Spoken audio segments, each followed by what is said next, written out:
Okay, so I'm actually going to show you guys another quick and easy recipe to put together. I don't know why my eye is so red.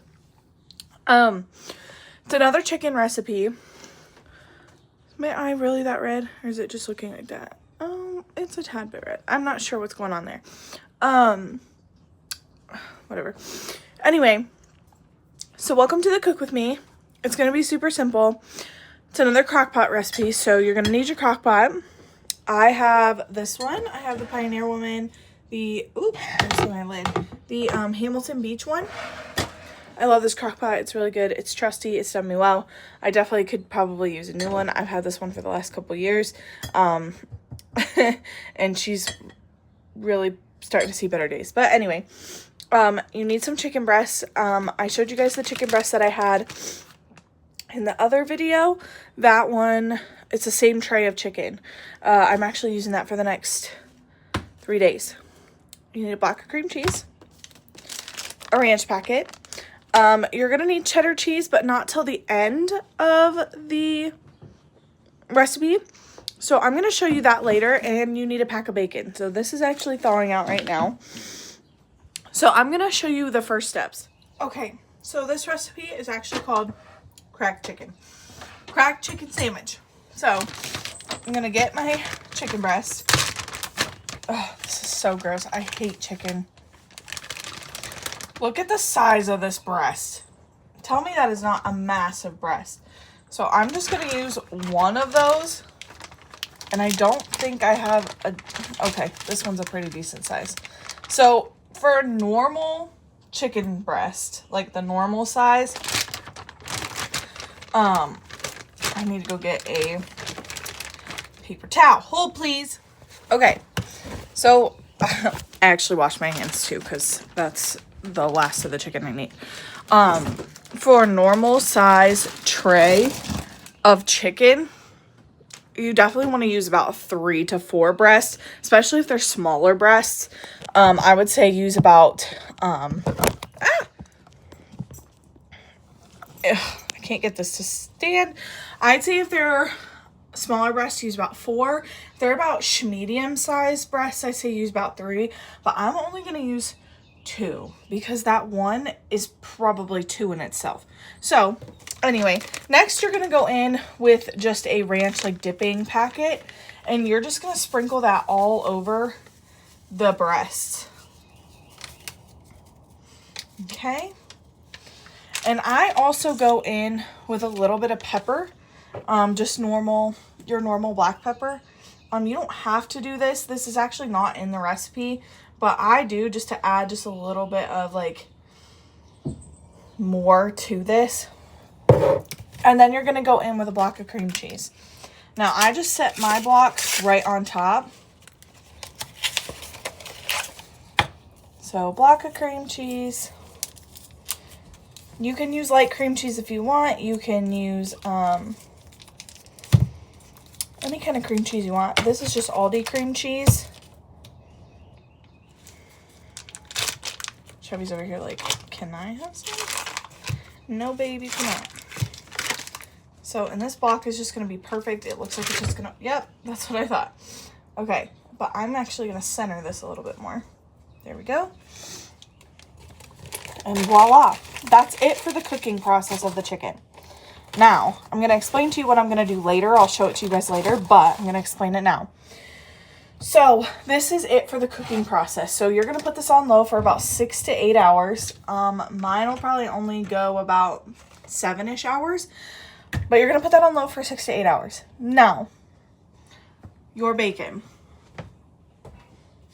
So I got to get this thawed. I totally forgot because Daniel told me he wanted this instead of white chicken chili. I'm actually making white chicken chili this weekend, so I'll probably record that too. Now this you want to thaw, obviously, and you want to make this ahead of time. So I will probably, honestly, I'll probably microwave this. I know it's not the healthiest way to make bacon, but is bacon really actually healthy anyway? But I will probably make this in the microwave. I also like to make this in the microwave because it gets a lot more crispy and it's easier to crumble for me. and it takes less time to get that way. So this is just the Great Value naturally hickory smoked bacon. So I need to let that thaw a little bit. And then I'll stick it back in the fridge before I'm ready to use it. And then this is also Great Value too. They also have the ranch packets. And I normally, because we've kind of started shopping at Walmart, I buy more of their things. I'll show you what else you're gonna need.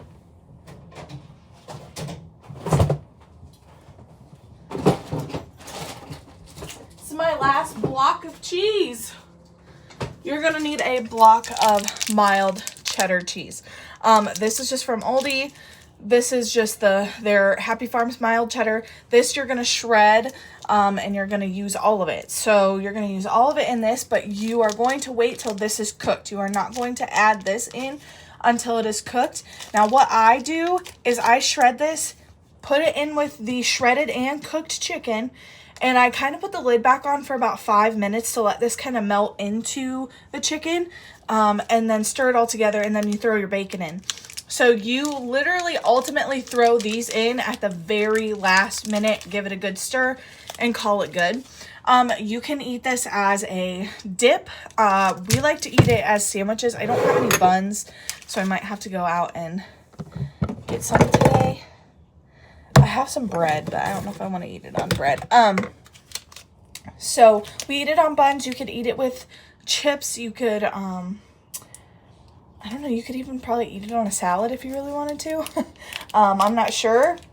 We've always just eaten it on buns, but this will be the last thing you need. I will show you guys this process later today. So for now, that is the cooking process of the chicken for the cracked chicken sandwiches. So on low for 6 to 8 hours.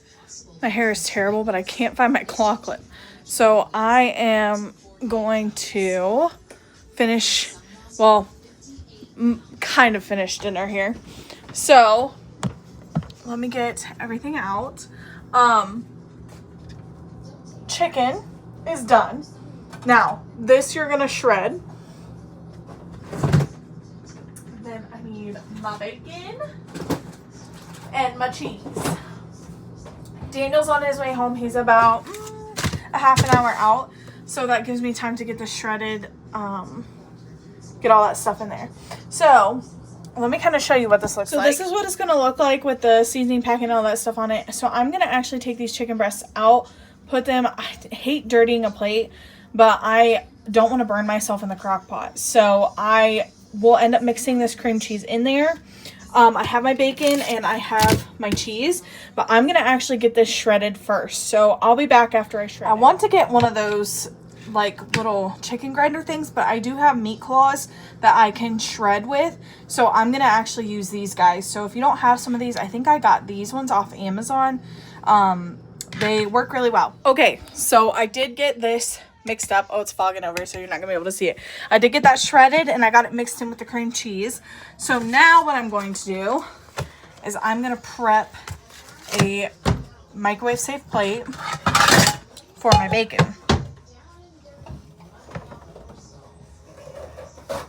Oh, out of paper towels. So I'm gonna fold paper towel onto here, and then I'm gonna take some scissors and cut this open. I think my plan is to use all of this, cutting around the whole package. That way I can just lay it flat. All right, and then put those in the sink. Woo! We're dripping. Put those in the sink to be washed. I am not as worried about pork as I am about chicken. I know you're like kind of supposed to be, I think, but I'm just not. So I'm actually going to lay the bacon in a single layer on the paper towel.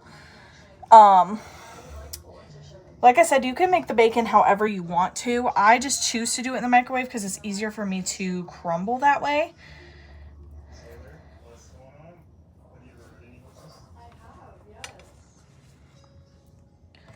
Okay. All right, so I got about 5 pieces on there. I'm gonna throw this in the microwave.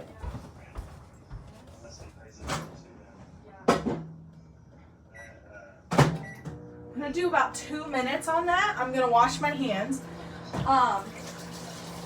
And then I'm gonna prep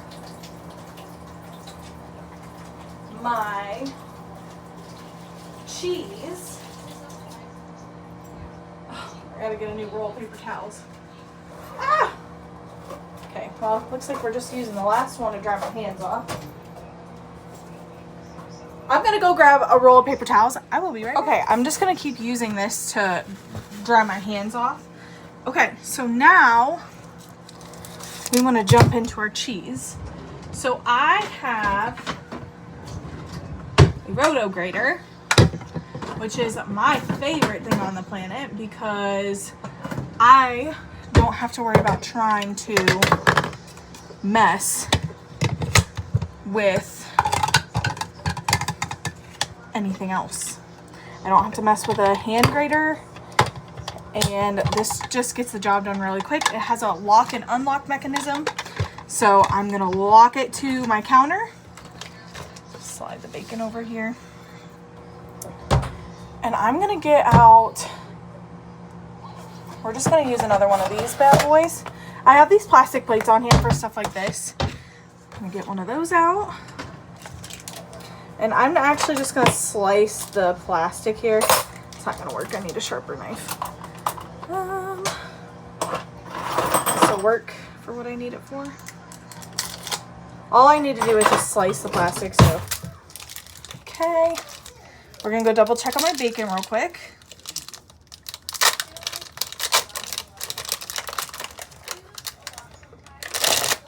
Mild cheddar cheese. Be right back and check on the bacon. Okay, we gave that bad boy another 2 minutes. Now, we're gonna give this a nice good shred. Oh no, it came unhooked. There we go. We're gonna give this a nice good shred. Make sure you're pulling it out so it doesn't get all jammed up in there too. Nice good shred. Oh, cheese tacks for the dog.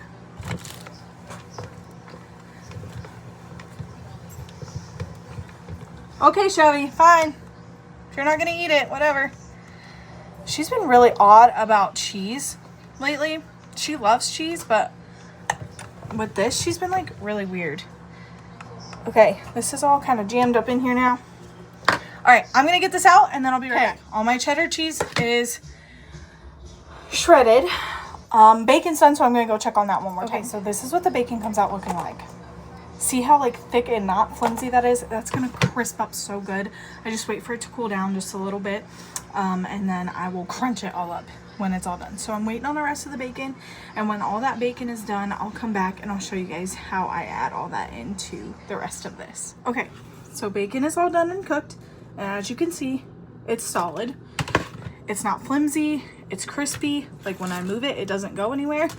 So I just take, such a big waste of paper towels, but I just take paper towel and I just crunch it like that. And you want to make sure it's crunched really good. You don't have to crunch it into fine pieces, but just big enough chunks that it's not too, they're not too big of chunks, but they're not too small of chunks. Yeah. Okay. And then I can go through and kind of see what kind of split and what didn't. There's a few that didn't split. The ones that are freshly cooked didn't split very well, but I'll just go in and manually split those. Okay. I'm just gonna wipe my hands off for now. Okay. So this is what it should look like. Bacon is crumbled. Woo. Cheese is shredded. So now we're gonna open this bad boy up. Okay.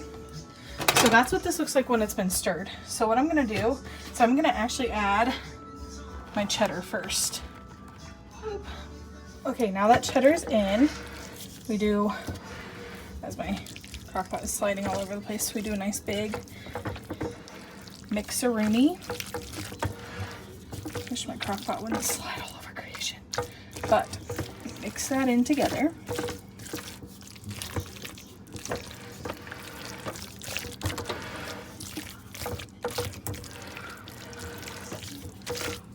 Okay, now mixed. Bacon's in. So, and then I mix this up too. I mix it into the mixture. Try to make sure that my crock pot doesn't slide all over the place so you guys aren't really seeing it, sorry. But, oh, the neighbor kids are yelling. Woo! Neighbor kid is yelling at the top of his lungs. So now, just get this mixed in here. I'll show you what it looks like when I get done mixing it.